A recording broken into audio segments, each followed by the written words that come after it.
En 1982, ils ont acheté l'ordinateur le plus puissant de la planète. En 1984, ils ont fait les effets visuels de The Last Starfighter et 2010, l'année du premier contact. En 1986, ils ont créé le premier animal virtuel pour le labyrinthe de Jim Henson. Vous connaissez les films, mais connaissez-vous les personnes qui les ont faits? Voici l'histoire de ces pionniers du numérique, l'histoire du studio Digital Productions.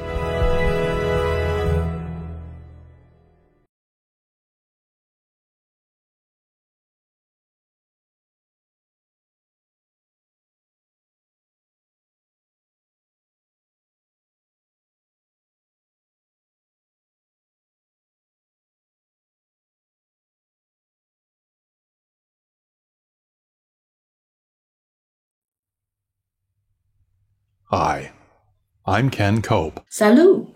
Mon nom est Sally Ann Seibert. Hi, my name is Jay Walter Domchik. Hi, I'm Gregor Colano. I was a technical director on RoboCop 2. And I was the lead programmer at DeGraff Warman on the Perform project. I worked as a digital sculptor on the team that created the digital face of Kane. J'étais productrice, which is hard in English or French, sur RoboCop 2 chez DeGraff Warman à la fin des années 80. And you're watching CGM on RoboCop 2.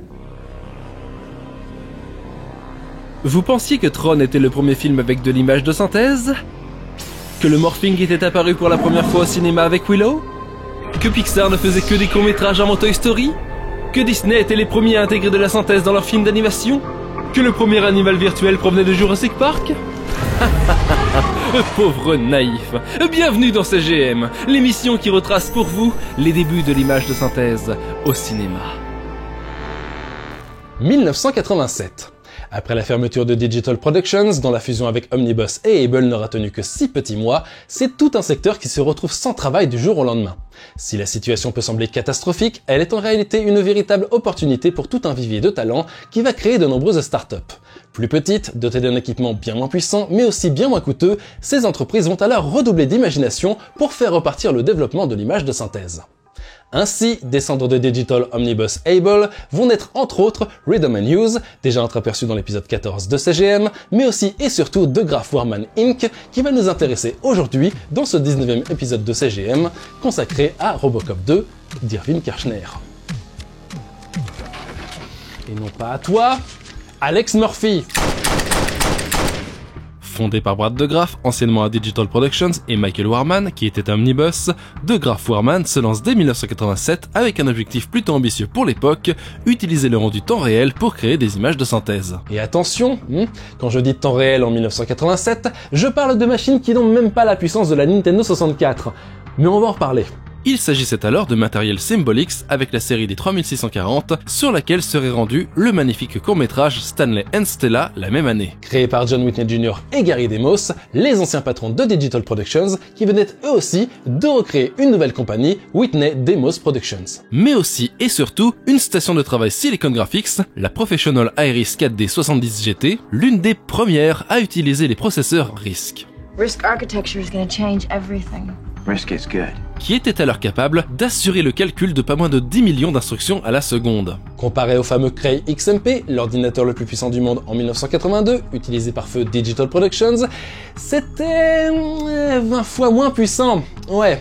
Mais c'était aussi infiniment moins cher. Là où il fallait débourser la bagatelle de 15 millions de dollars pour le Cray, environ 36 millions d'euros d'aujourd'hui, la Silicon Graphics était de son côté vendue pour seulement 90 000 $, soit environ 182 000 euros d'aujourd'hui.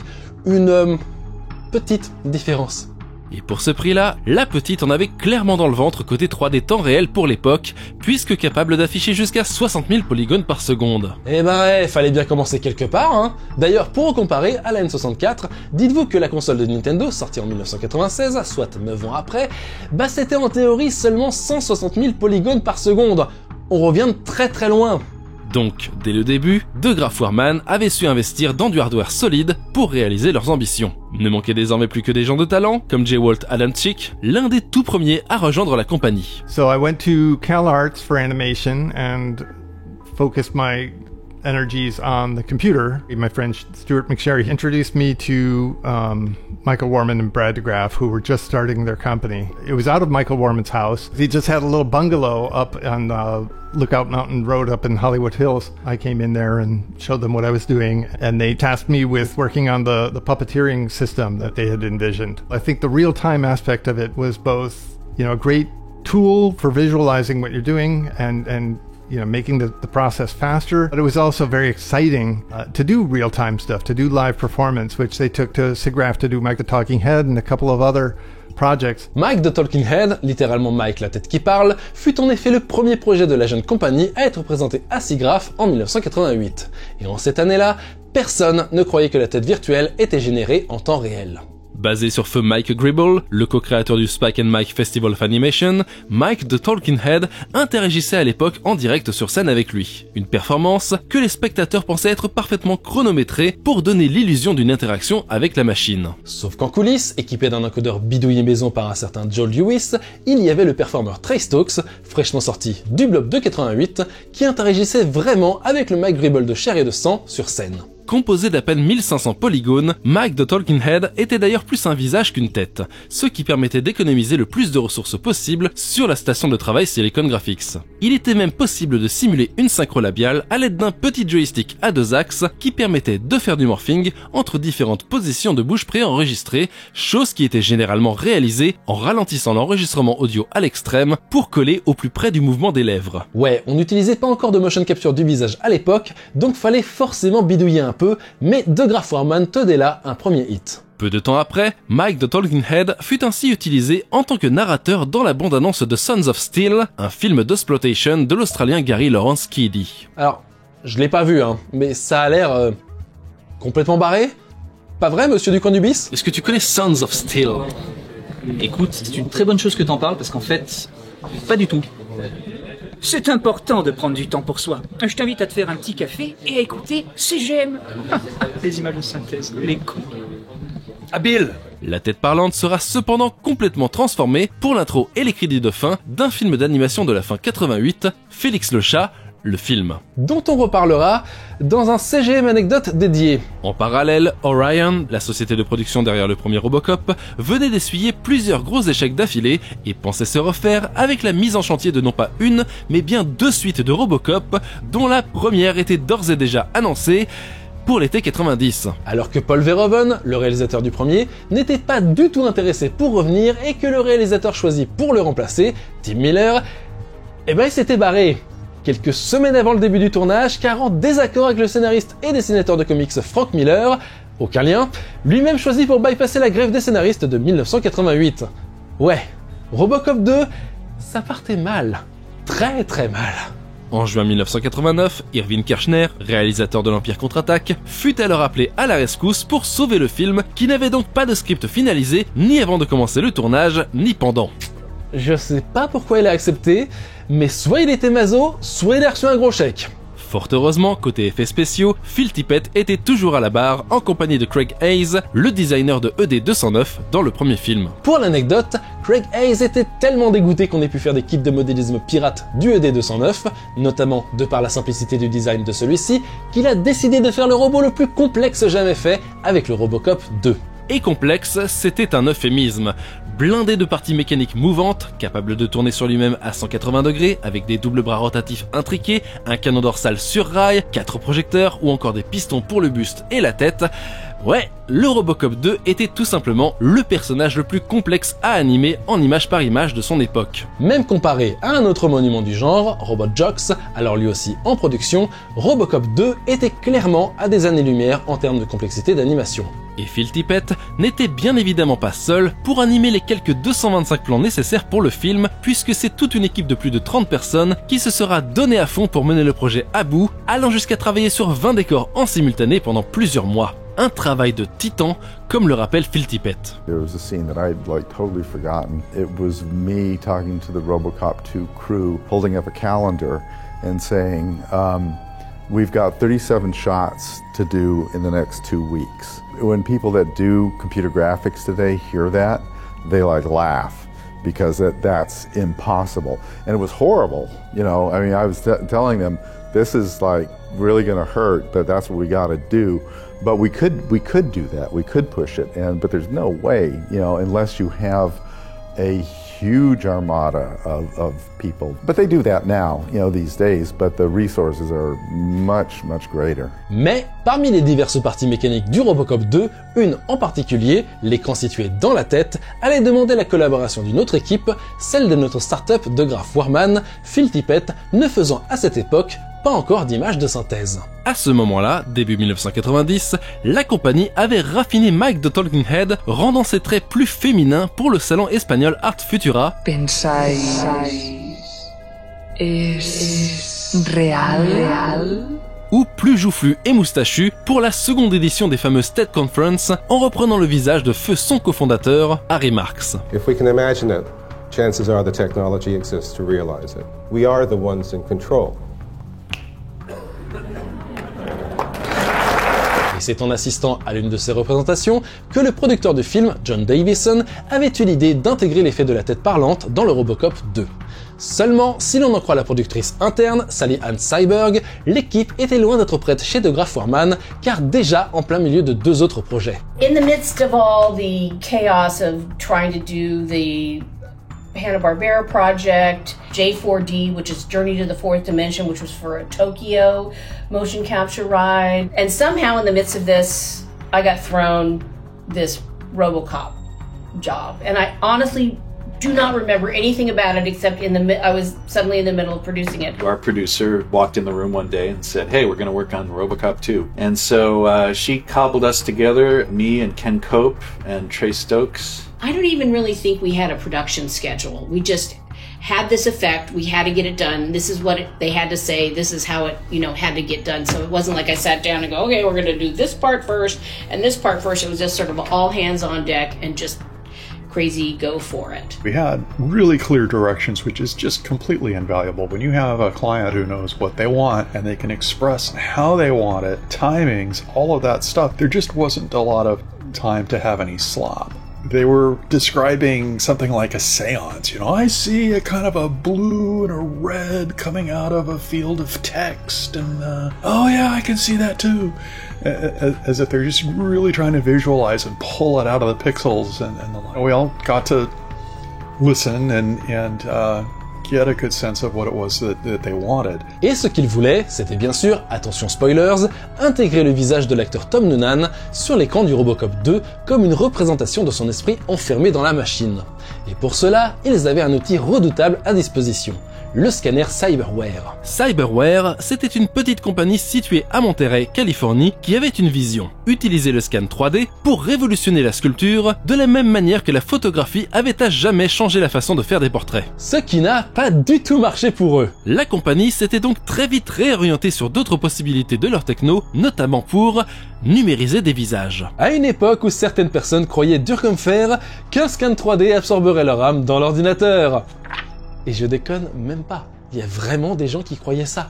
Et le premier film qui avait utilisé le Cyberware, c'était bien sûr Star Trek 4, Retour sur Terre, que nous avions vu ensemble dans l'épisode 5 de CGM, où les 7 membres de l'équipage de l'Enterprise avaient été scannés par le tout premier modèle de la marque. On peut même parler de prototype à ce niveau-là, puisque le bras motorisé pour scanner à 360 degrés n'avait même pas encore été développé à ce moment-là. À la fin des années 80, cependant, c'était le cas, et l'actrice Marie-Elisabeth Mastrantonio ainsi que l'acteur Ed Harris avaient ainsi été tous les deux scannés pour les besoins de l'effet de la tentacule d'eau, le fameux pseudopode d'Abyss. Du côté de The Graf Warman, le scan 3D avait déjà été utilisé sur Mike de Talking Head en 1988, mais comme il fallait cette fois scanner Tom Noonan, qui plus est pour un film à gros budget, il fut donc décidé de repartir de zéro. Et pour que le Cyberware scanne une personne, il fallait impérativement que celle-ci reste absolument statique, bien au centre, pendant les quelques 10 secondes nécessaires au bras robotique pour faire son tour complet. Et comme il fallait obtenir une grande variété d'expressions différentes, la personne scannée devait également garder la pose quoi qu'il en coûte, ce qui pouvait parfois se révéler assez compliqué. 5 heures furent ainsi nécessaires à ce qu'une quarantaine d'expressions du visage de l'acteur Tom Noonan soient enregistrées avant que le réalisateur Irvin Kershner ne choisisse celle qui lui plaisait le plus. En définitive, à peine 4 ou 5 furent utilisées. Une tête souriante, une tête criante, une tête neutre et 2 autres intermédiaires. Seulement, il y avait un problème. comment convertir les données cyberware avec son format de fichier propriétaire sur les machines de Graf Warman. Et comme la conversion des données de scan pour Mac de Talking-Head avait été réalisée en externe, Ken Cope n'avait personne pour l'aider à faire ça en interne en 1990. Fort heureusement, il avait une petite idée. There just wasn't the budget or the time. We had all that great data, but I was only going to be able to just sort of try and move those points around based on what looked right. And I looked at it, it was a regular grid. And I knew how a simple file based on just simple geometry looked like. I was able to take the Symbolics machine and create a plane with the right number of horizontal samples and the right number of vertical samples. We used a wavefront.obj file, and it's still in use today. It's just a simple list of vertices, the x position, the y position, and the z position of each individual vertex. And so I was able to just cut and paste the XYZ positions of the cyberware scans and replace that information with the XYZ triplets of a flat plane, and then that made the flat plane go out into the 3D shape of the original scans. Brad looked at work that I was doing and went, "Oh, you mean we didn't have to hire a guy to do a conversion? You just figured that out." And it was probably as close as I've ever gotten to doing anything with programming, and it's not that complicated, but it was sort of unusual for an artist to look at the stuff. La conversion sur le Symbolics étant faite, il était à présent temps de simplifier considérablement les scans 3D afin de les rendre utilisables en temps réel sur le Silicon Graphics avec le mythique programme Softimage. We still kept it fairly simple. I think we had somewhere between 3,000 and 3,500 triangles for each mesh. It's not going to update rapidly, but it's going to look good on the screen. So he down-resed everything, gave us a bunch of interpolating shapes for the face so that we could, have him scream and raise his eyebrows and stuff like this. So those are all individual interpolation targets. If I took the neutral closed mouth Kane and then I wanted to do a raised smile, I would take a target of Kane with a raised smile from the Symbolics machine into the Softimage machine. I would take my original neutral shape and just working around the mouth area, move those points around by snapping dots to a live surface of the reference mesh. He'd go, "Oh, this point isn't doing the right thing." Like somewhere around the eyes were always a problem, and anywhere around the corners of the mouth were tricky too. Et pendant que les différentes expressions étaient recréées, Phil Tippett remarqua qu'il était possible d'étirer les différentes coordonnées, déformant horriblement le visage de Kane. He said to us when he saw that stuff, like, "Hey, that'd be great for the end scene. Yeah, we really want to digitally show the face distorted and dying." We just started doing weird stuff to make it degrade and randomize the face so that it could look like it was glitching. When we put it in vector mode, where it would only show the vectors of the face, he liked that too, so we'd throw that in there as well when it was, exploding apart. When the face turns white, it looks like a high contrast video thing. That wasn't our footage. That was something that he did in post-production to add a little bit of digital noise and digital stress to the to the scene. And then I did the thing where the screen kind of goes pew and turns into a little line and then disappears. That was all in the footage that we sent him. Une fois les modèles et les animations créés, ne restait plus qu'à faire appel à Trey Stokes pour insuffler la vie, un peu de nuke dans ce visage de synthèse. He didn't know how to work the computer, so I just set it up for him to go, and then I'd stand back and he'd do his performance, and then I'd jump in and save all the tracks. Most of what it needed to do was specified in quick little videos. Phil would be saying, 1, 2, 3, act. Do whatever it is you do. Be angry. Oh, what's my motivation? Just to tap your bike. I scratched it. Look up there. Okay. Brilliant, Craig. He did the head, movements, looking and whatever. We do that as the first pass, and then when we re-record the second pass, the first pass stuff was all happening on the screen, and his extra track of performance was performed on top of that. So he could really see what he was doing and perform to it. But it was at about 10 or 15 frames a second. It wasn't full 24 or 30. Then when we play it back using the film recorder where we individually shoot frames, then we could really see the smooth motion, because then the computer could take its time rendering the frame and then shooting the film. We'd review the video look at the time code with the numbers and say, okay, at this particular second, his head jumps around. So I go into the track data and take the graphing tool and smooth it out a little bit. It's much better to just kind of like move the individual points around just a little bit to get rid of bumps rather than smooth it all out. Because then it suddenly, the acting kind of dies and it just goes like that and then it starts acting again. Toute l'animation enregistrée et contrôlée, ne restait enfin plus qu'à laisser le Silicon Graphics reprendre l'animation image par image pour un enregistrement sur film pellicule qui n'était pas imprimé au laser comme chez Digital Productions à ce moment-là, mais bien filmé directement depuis l'écran entouré d'un drap noir pour empêcher toute fuite de lumière. Petite compagnie, petit moyen. Mais la suite est encore plus folklorique. Avant d'être capturées sans perte sur film pellicule, les images calculées sur Silicon Graphics étaient en effet rendues en 1280 par 1024, soit la plus haute définition possible sur les moniteurs CRT de la marque à l'époque, avant d'être transférées sur un format vidéo à définition standard, le Laserdisc, qui affichait alors une définition inférieure à 640 par 480. Mais alors, pourquoi calculer à une si haute résolution, me direz-vous?